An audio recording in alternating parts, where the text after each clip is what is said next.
देखो साहब, अपन तुम्हारा वर्दी के वजह से इधर चुप बैठेला है। नहीं तो माँ की कसम, तुम्हारी जगह कोई और होता तो हॉस्पिटल का खटिया पकड़ लिया होता। और इस वर्दी की वजह से चुप बैठा है। हाँ, चल देखता हूँ तेरे में कितना दम है। एक दूसरे का दमखम देखने और दिखाने की ये लड़ाई सिर्फ पर्दे पर ही नहीं, पर्दे के पीछे भी शुरू हो गई थी। 70 के दशक के मध्य तक जब अमिताभ का स्टारडम छाने लगा था, तब उनके मुकाबले एक ही सितारा था जिसकी चमक कम होने का नाम नहीं ले रही थी। वो सितारा था विनोद खन्ना, जिसकी पर्सनैलिटी, एक्शन और डायलॉग डिलीवरी अमिताभ पर भारी नहीं तो कहीं से हल्की भी नहीं थी। ये मेरा शिकार है।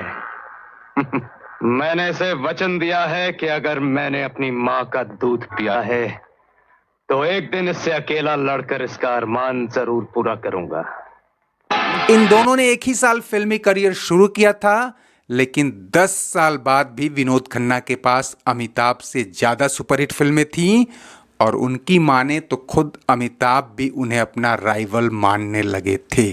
और एक बार फिर मौका देता हूं, फिर मत कहना कि पैर फिसल गया था और मुंह के बल गिर पड़ा। हाँ, ये ले।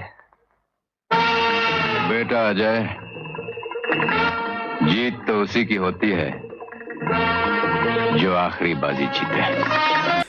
आखिरी बाजी किसने जीती और इस राइवलरी का क्या अंजाम हुआ, इन सब पर कई अनछुए पहलुओं से पर्दा हटाएंगे दोस्तों। लेकिन ये भी जान लें कि पर्दे के पीछे की लड़ाई उतनी आर पार नहीं होती जितनी पर्दे पर दिखती है। मसलन अमिताभ ने तो ये कभी भी जाहिर नहीं होने दिया कि उनकी राजेश खन्ना, धर्मेंद्र, जितेंद्र या दिलीप कुमार से भी कोई राइवलरी थी, या नए जमाने के स्टार शाहरुख खान ने भी उन्हें कोई डेंट लगाया।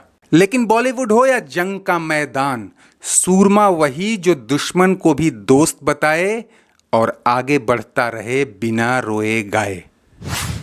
खुली नजर क्या खेल दिखेगा दुनिया का। विनोद खन्ना ही एक स्टार थे जिन्होंने अमिताभ के सबसे बड़े कंटेंडर होते हुए भी अमिताभ के साथ सबसे ज्यादा फिल्में की थीं। दोनों ने 8 फिल्में की थीं जिनमें से ज्यादातर सुपरहिट रहीं। जिस प्रोड्यूसर ने इस जोड़ी पर हाथ रखा उसकी झोली भर गई। अमिताभ को अमिताभ बनाने वाले मनमोहन देसाई और प्रकाश मेहरा भी ये मान चुके थे कि फिल्म में अगर अमिताभ और विनोद खन्ना हों तो सिनेमा घरों में पब्लिक टूटेगी और बॉक्स ऑफिस पर record टूटेंगे।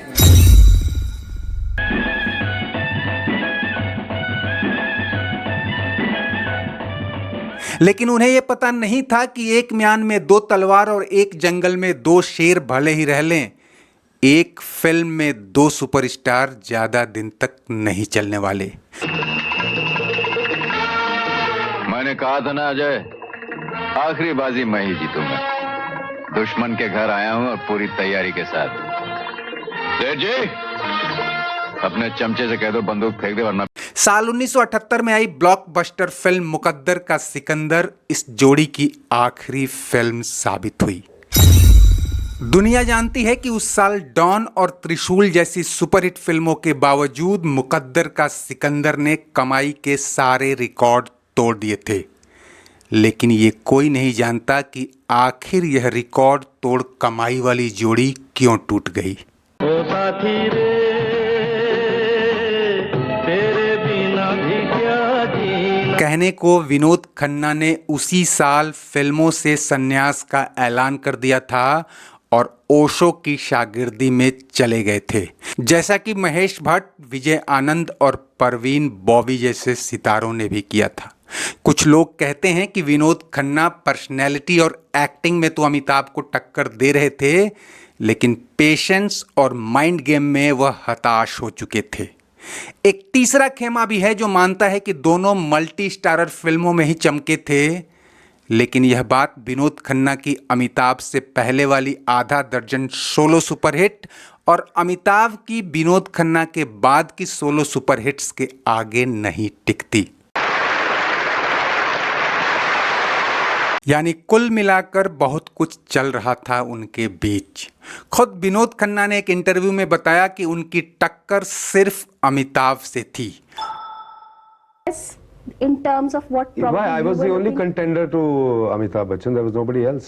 So why should I have any thoughts of not being successful or not being having achieved? आप 100 आदमियों से पूछिए तो उसमें 50 कहेंगे कि विनोद खन्ना, 50 कहेंगे अमिताभ बच्चन। लेकिन दोस्तों, देसाई और मेहरा सहित कई प्रोड्यूसर ये खुलासा कर चुके हैं कि स्टारडम की ये होड़ अमिताभ के मुकाबले विनोद खन्ना के भीतर ज्यादा थी। अधिकांश फिल्मों में उन्होंने अमिताभ से ज्यादा पैसे लिए। 1976 में आई फिल्म हेरा फेरी में अमिताभ की फीस 1.5 लाख थी, तो विनोद खन्ना ने 2.5 लाख रुपए लिए थे। इसके पीछे लॉजिक यही था कि तब तक अमिताभ के पास गिनाने के लिए शोले, जंजीर और नमक हराम जैसी गिनी चुनी फिल्में ही थीं, जबकि विनोद खन्ना ने सच्चा झूठा, आन मिलो सजना, मेरे अपने, पत्थर और पायल जैसी सुपरहिट के साथ साथ मेरा गांव मेरा देश जैसी ब्लॉकबस्टर फिल्मों से ज्यादा साख जमा रखी थी।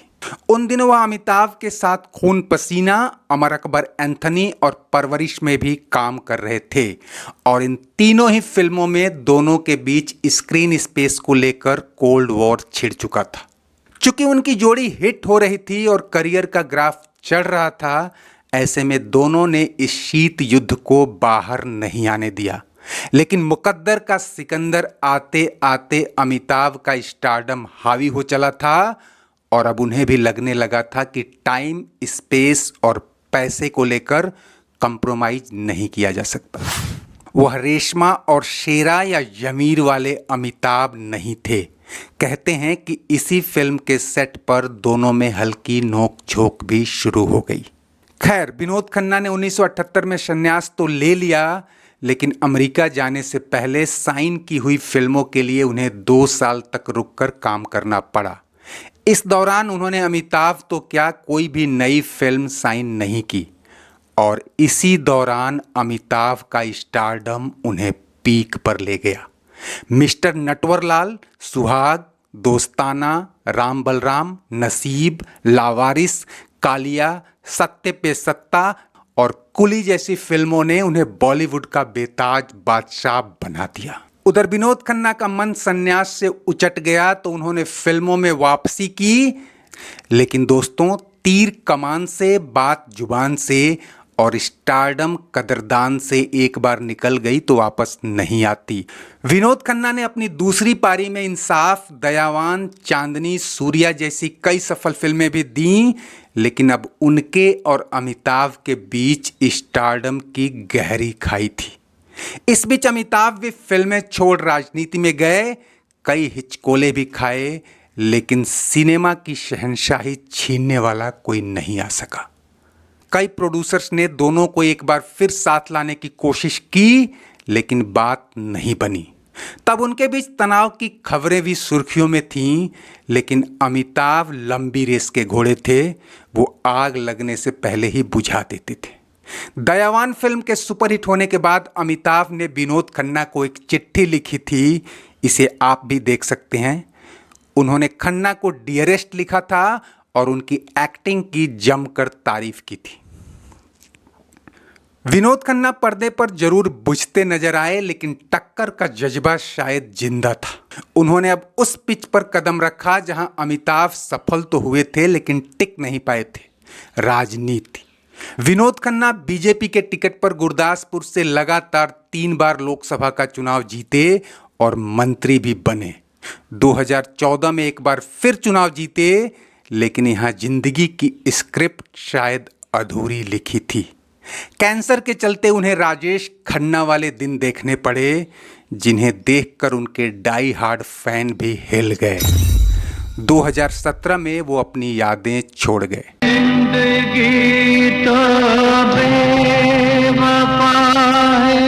दोस्तों, उम्मीद है आपको ये वीडियो पसंद आया होगा। चलते चलते इसे लाइक, शेयर और सब्सक्राइब कर लीजिए और कमेंट बॉक्स में अपनी राय जरूर दीजिए। शुक्रिया, नमस्ते, आभार।